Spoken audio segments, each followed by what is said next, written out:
There, good to see you and thank you for clicking. Now on this video, I'm going to teach you the skills of how to sell anything. Yes, let me tell you one secret. If there is something that is amazing that you can never learn in your life, is the skills on how to sell.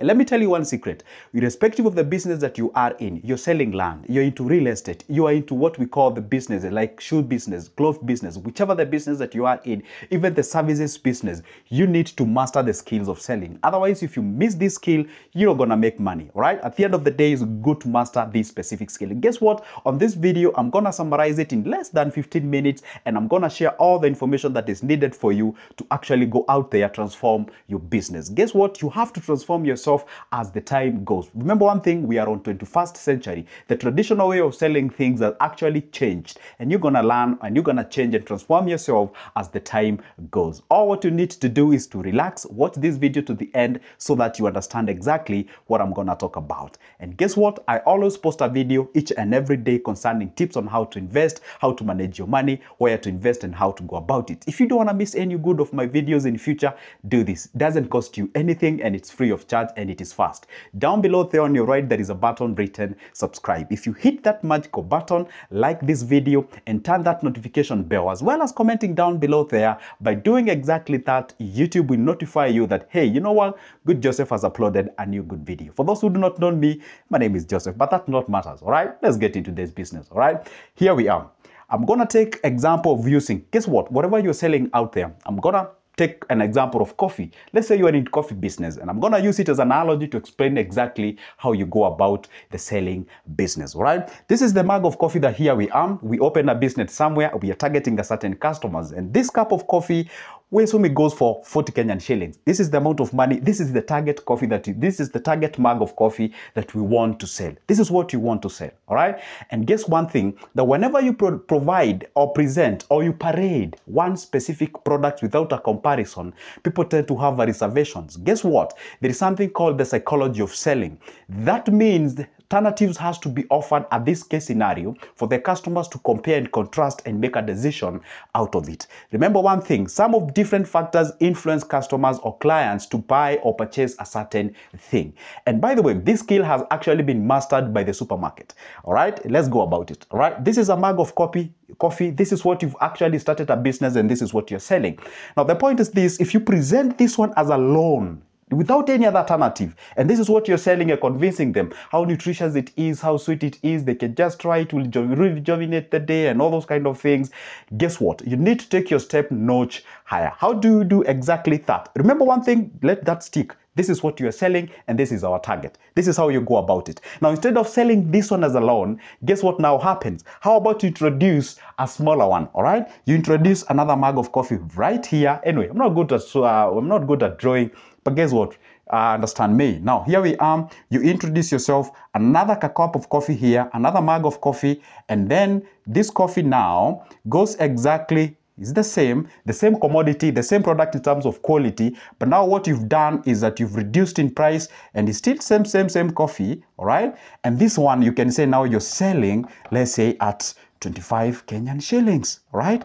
There you are. Now they have two alternatives, right? We have the smaller one and we have the bigger one. Let's say somebody wants to take a coffee, but maybe they do not have the 40 Kenyan shillings, and they can choose to go for the 25 Kenyan shillings. Now, at the end of the day, they have not gotten the biggest coffee compared to what we have as of now, but at least they've taken coffee of which you're saying it's nutritious, it's amazing, and we should grab it, all right? Now, this is where the things come in. Now, this is where the magic now starts to happen. Now, they have two things that they can be able to compare. It's like you showing up in a supermarket, and then you have two things. One is both sold at 40 Kenyan shillings, and then the other one is being sold at 25 Kenyan shillings. The quality is still the same. Now here we are talking about the quantity, all right? This is what you do. Now, guess what? Another thing and another magical thing happens, and this is what I want you to listen very carefully.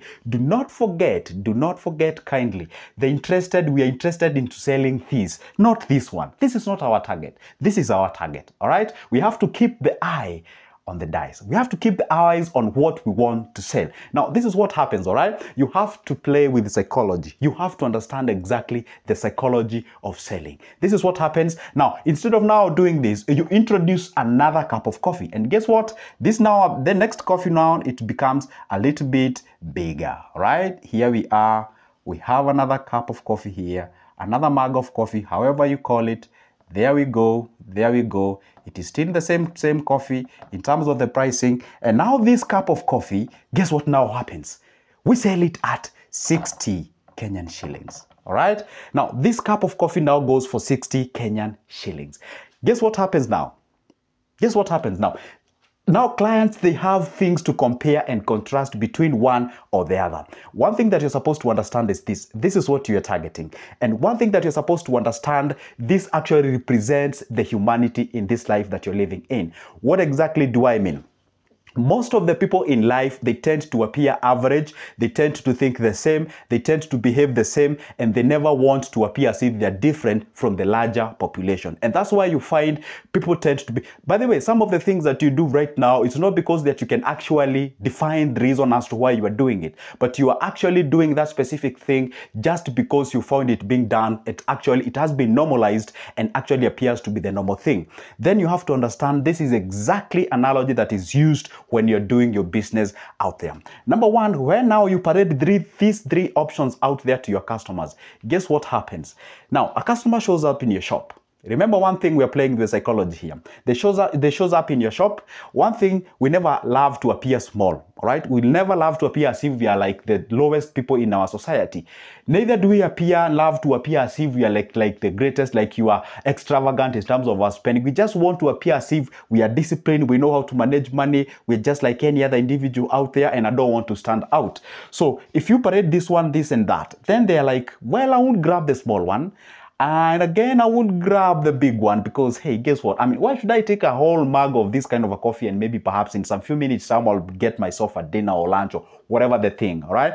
Then you actually attract most of the population in the mid-east. And guess what? In most cases, you find over 85% of people tend to resonate with this cup of mug here, all right? The other percentage, like 10 and 15, you may find like 10% actually are here, 10%, and the 5% you find them around this place. Of course, we must have the extravagant people in our society. We must have those people, we call them the minimalist or the frugal people, and we have the average individual. And remember, we started with this single cup of coffee, we've introduced the smaller one, and we've introduced the bigger one. And that case scenario, you realize that what you're doing is that you're playing with the psychology of these buyers so that at least you can be able to go ahead and target these individuals. And guess what? Take this case scenario. If you are only selling this product, then people might be like, okay, fine. We don't hauna kidogo, you don't have a small one or a bigger one or something of sort. But there you are. Say you even sell this one and this one, you're still in the business. Say you sell this one exclusively, you're still in the business. If you sell this one exclusively, you're still in the business. But the target is right here because this is where the larger population will actually go ahead and fall into. All what you need to understand when it comes to business, you need to be very smart. And guess what? This case scenario is what is actually being used in the supermarket. You show up in a supermarket, you want to buy a tissue paper. There is a tissue paper goes for 30 Kenyan shillings, one goes for 20, one goes for 25, another one goes for 40. You may realize that their target is to sell that tissue that goes for 30 Kenyan shillings, right? They have the 40 Kenyan shillings one, they have the 20 Kenyan shillings one. Probably the 20 Kenyan shillings one, you might equate it to not having the best quality. The 40 Kenyan shillings one, you might be like, this is for the rich people, for the wealthy, those people have money to waste and those kind of things. So you end up buying the 30 Kenyan shillings one because at the end of the day, it is the same psychology that they use whenever they want to sell something for you or to you. So one thing you can, if you can incorporate this in your business, you can have products of different, one thing, let me tell you one secret. You can actually apply this knowledge when it comes to pricing. Sometimes you may have a product that you cannot be able to reduce it in terms of size, but you can do, let's say you're selling shoes, all right? There's no way you can reduce the size, all right? You cannot convince somebody, hey, you do wear that like 42 42 size, you can do 40 or 39. No, it can't work that way. Or what you do is that you can play around with what we call the pricing. If the quantity is not playable, then you can play with what we call the quality. Either way, you have to move around and accommodate different clients because at the end of the day, the point here is to make money. And remember one thing, the more you sell this product, actually all what you're doing, you're not segmenting your market. There's something called market segmentation. All what you do this is that you accommodate each and every individual. Somebody might show up in your coffee shop, they want to buy the bigger mug, but you do not have it. Somebody might show up in your coffee shop, but you do not have the smaller one. There you have it if you introduce it. So in that way, you are able to diversify. You actually do what you call spreading the tentacles, and you can actually actually earn more out of this compared to you actually presenting or parading one single product out there.